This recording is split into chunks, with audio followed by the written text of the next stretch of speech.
आप चाहते हो कि आपके पति का धंधा अच्छा चले। सभी आप लोगों से हाथ जोड़ के वंदना करता हूँ। हमारा जो चैनल है श्री सोनू महाराज, वो चैनल जरूर सब्सक्राइब करें और इन वीडियो को शेयर करते रहिए। सभी मेहमानों की, सभी देवियों की और नाचने वाले भक्तों की बोलो राधे। थोड़ा जोर से बोलो ना, राधे। जय श्री कृष्ण। एक बात का ध्यान रखें, भजन गाना और भजन को जीवन में उतारना बहुत ही मुश्किल का काम है।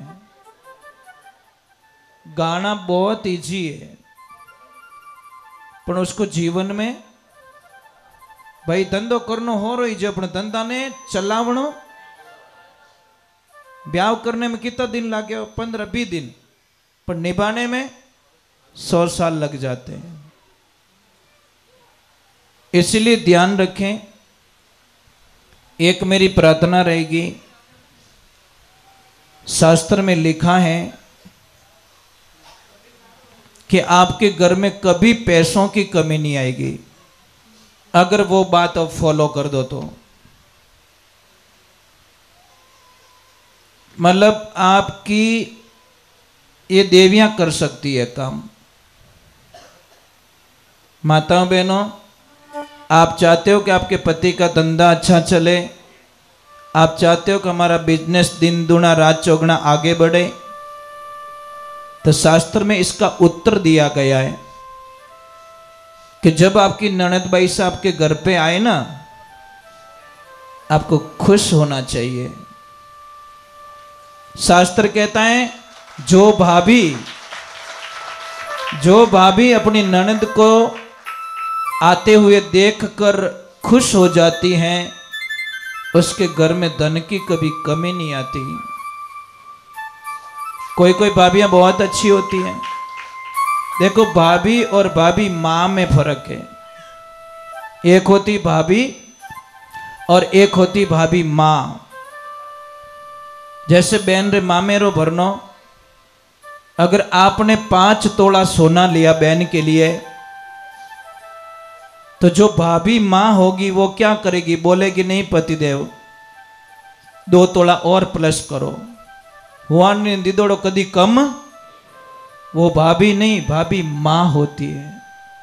और दूजोड़ी जो भाभी होगी वो क्या करेगी? नए हाथ रो 3.5 कराई छोड़ेगी, मारो नाम फलौन किए ध्यान रखो। समझ में आ रहा कि नहीं आ रहा है? तो अभी आप सोच लीजिए, आपने भाभी मिली कि भाभी माँ मिली, वो तो आप रो जीव जान तो रही। समझ में आ रही? भाभी माँ चाहिए, मतलब उस बहन को माँ की कमी महसूस ना हो जाए। वो ऐसे बोले कि नहीं मेरी माँ तो चली गई दुनिया में, पर मुझे दूसरी माँ भगवान ने दे दी, ऐसा भाव प्रकट होना चाहिए।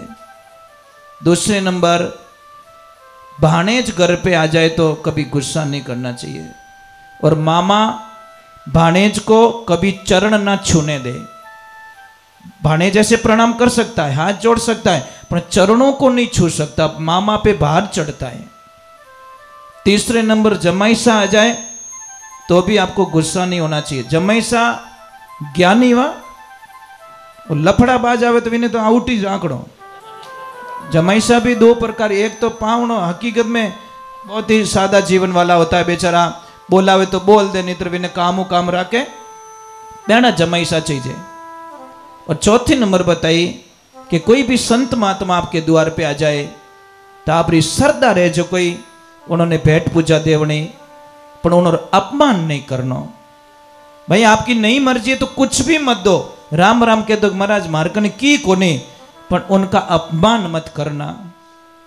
महाराज कहते हैं कि गौतम बुद्ध जब जा रहे थे एक नगरी में, तो एक छोटा सा बालक आता है।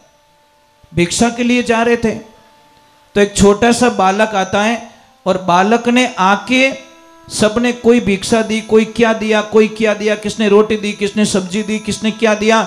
उस बालक ने मुट्ठी भरी धूड़ की और वो धूड़ कमंडल में डाल दी। और फिर महाराज जी को क्या पूछता, महाराज जी मैंने आपको एक मुट्ठी धूड़ दी है, क्या मैं इसके पुण्य से मैं राजा बन पाऊंगा?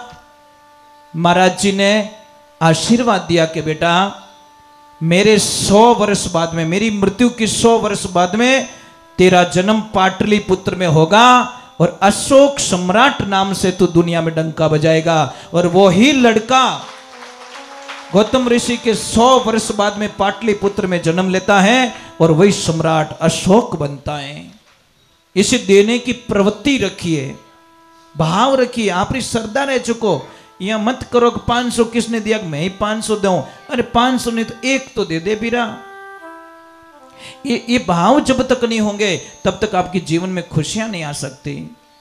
महाराज मैं आपसे थोड़ी शंका निकाल देना चाहता हूं। कई लोग ऐसे सोचते होंगे यहाँ पे कि महाराज पैसों के लिए भजन गाते हैं, पर साहब आपके पैर पड़ता हूं, इस सोनू महाराज ने 40 वर्षों में पैसों के लिए कभी भजन नहीं गाए। मेरा काम है, मैं किसी से कोई पैसा नहीं लेता, कोई मांग के कहीं से लाता नहीं हूं। मुझे जो भी देते हैं सिर्फ गाय माता को मेरा जीवन समर्पित किया हुआ है। गाय के लिए जिंदा हूं, गाय के लिए गाता हूं, मेरा कोई सपना नहीं है। और अगर आपको विश्वास नहीं तो इन्हीं को पूछ लो। इन्होंने मुझे पैसों के बारे में पूछा कितना लोगे, मैं कि साहब प्लीज भाव ना करो, हमारी वाणी का ना करो, सौदा ना करो। और जहां सौदा होता है वहां प्रेम नहीं रहता। मैं उन्होंने यूज क्यों, मैं कि राम राम कह दीजिए बस, मारी एफडी हो गई बस, मने की नहीं चीजें। मैं पैसों का भूखा नहीं हूं साहब, मने की नहीं चीजें। आप जो हंस जाते हो थोड़े सत्संग में, वो मेरी कमाई है।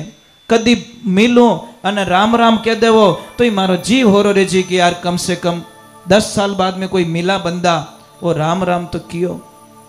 ये बस ये चाहिए, मुझे कुछ नहीं चाहिए। तो एक बात का ध्यान रखें कि जो सच्चे गुरु होते हैं वो लालची नहीं होते। दे उसका भला और नहीं दे उसका भी भला। उसके लिए कई लोगों को देखना, मैं परीक्षा बताता हूं आपको क्या करना। कोई महाराज वे नहीं बिना 10 री नोट कार्ड देवनी कितनी कार्ड ना तो 500 भेड़ा पण विन में टाल 10 री नोट मेल नहीं। दूजोड़ा कनु 500 री नोट मेलावनी, जो 500 वाला में तो दोनों हाथ में लेके जा बेटा भगवान थारो भलो करी, 10 वालों दिखी को नहीं। इसका मतलब नोट पे निंगे थी, आगे भगत कुण उबो, भाव से तो राम राम कर दे तो आगी ना। साहब मेरे लाखों शिष्य हैं पर मैं मेरी फोटो की पूजा नहीं करने देता। नहीं, आई एम सॉरी। मैं चेलो बनाऊं तो पहला पूछूं कि माँ बाप री सेवा करे तो मारो चेलो बन जा, नहीं तो मारे मारे खाखलो नहीं सीजे। मारे आड़ा चेला मैं भेड़ा नहीं करूं, मारे स्टाफ लंबो नहीं चीजे। तू तारा माँ बाप रो नहीं वे सकियो तो मारो कद रहे तो भाई मारा कटी भूंगड़ा कर दी तू। मैं उसको चेला नहीं बनाता। कोई भी जोड़े से बनते तो मैं पहले शर्त रखता हूं कि दोनों जना नहीं लड़ीजता रहो तो मारा चेला बन जो, नहीं तो पछे थारा गुरुजी रो नाम खराब करो। लेकिन ना चेला सोनू महाराज रा एना चेला मारे नहीं चीजे भाई। मैं तो वो डंके की